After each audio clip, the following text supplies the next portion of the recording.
Hi, my name's John Dick, and in this development blog video, we'll cover 4 different skill sets: stealth, camouflage, awareness, and tactics. These skills dynamically change depending on external influences or choices you make with your character during game time. Before we start with the scat video, we'd like to say something about the unfair advantage of third-person perspective over first-person perspective.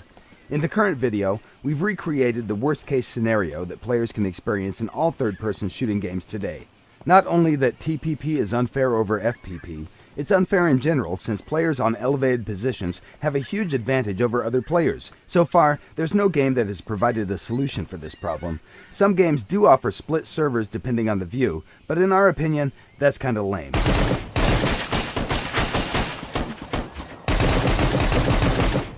So, what exactly did we do to make things better?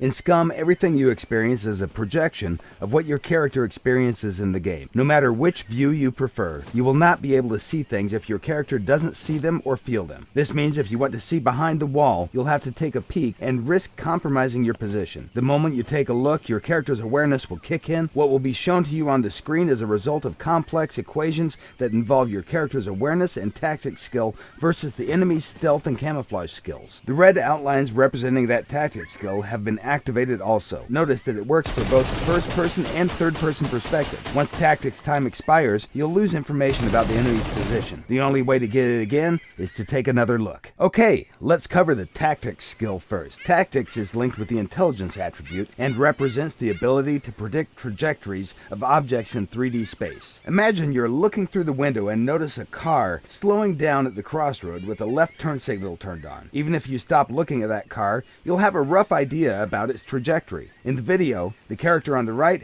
has advanced level in tactics and is able to track its target much longer than the character on the left. Remember, tactics will not work if your target is in peripheral vision. It works only for central vision. Here you can see 3 players with 2 different awareness skill levels. While the first and third one are observing the surroundings more casually, the soldier in the middle has activated focus mode by holding down the right mouse button. The enemy soldier with the activated camouflage is sneaking directly towards them. The first character is what we call a trained observer. He has advanced awareness skill level and will notice the enemy almost immediately once he leaves the cover. The middle one with activated focus mode will notice the enemy a bit later. By being focused, your character is paying more attention, and that will give you a bonus to awareness's hotspot radius. The third soldier is the last to notice the enemy. As you train your characters to observe, hotspot radius will increase. Awareness skill will determine what is rendered and what isn't. And even if things are rendered, that doesn't mean that it will be easy to notice them. Well-camouflaged snipers can totally blend in with surroundings and become almost invisible. So, if focus mode is so great with the bonus multiplier, why shouldn't you use it all the time? The character on the right is using focus mode to observe the surroundings while jogging through the level.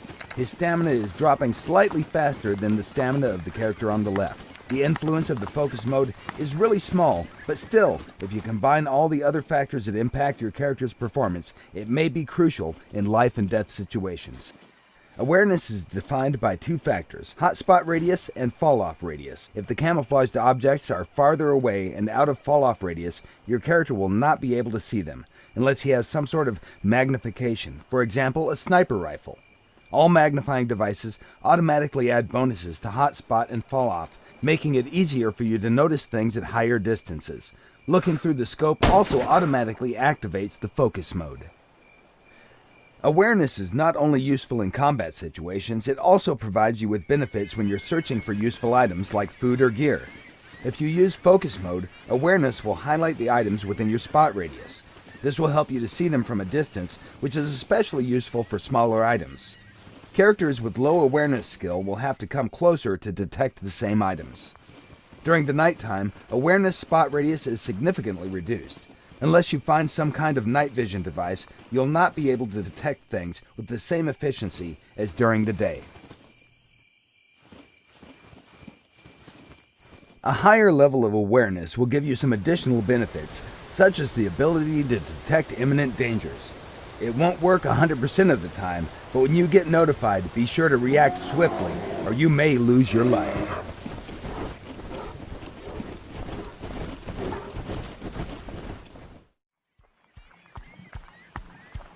Okay, let's cover the stealth skill now. The stealth skill is linked with the dexterity attribute, but it also depends on other factors. To determine the final level of noise that your character makes, we first analyze the type and amount of gear your character carries. Then we take into consideration the movement and ground material type. This is the starting point of the noise level calculations.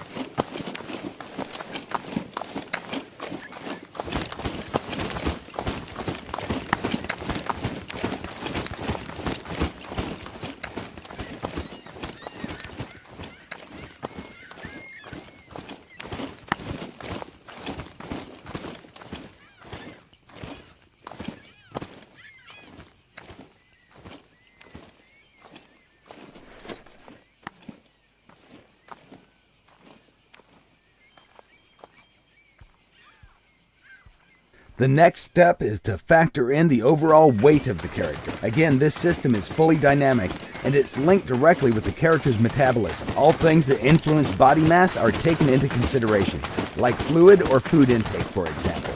The larger the body, the more noise it will make.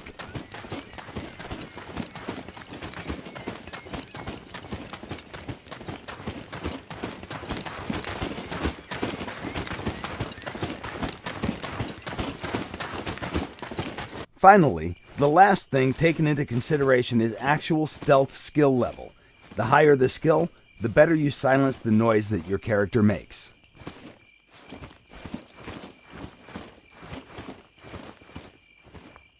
Modern gaming engines have many limitations. Don't you simply hate when you think that you're safely hidden far away in dense foliage just to realize that you stick out like a dog's balls?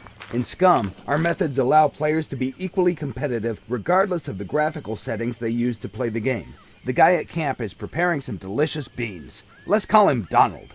3 soldiers are approaching him over the hill. The left one, called Huey, is crawling through dense vegetation. The middle one, Dewey, is crouching his way towards the larger bush, and the right one is simply walking straight in the open like John Wayne in Sands of Iwo Jima. Let's address him as Louie. Notice that from the Donald's perspective, he only sees Louie. Dewey is well hidden in the bush, while Huey can't be seen because he's well camouflaged. On far distances, the game engine doesn't render foliage, yet still Huey is invisible until he decides to blow his cover simply by changing his stance. At that moment, his camouflage has been terminated and he becomes visible. The camouflage skill can only be activated in dense foliage when your character is prone and out of plain sight.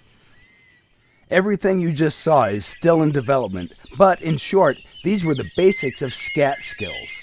Thank you for watching, and be sure to follow us on Facebook, Twitter, and our development blog at www.scumgame.com.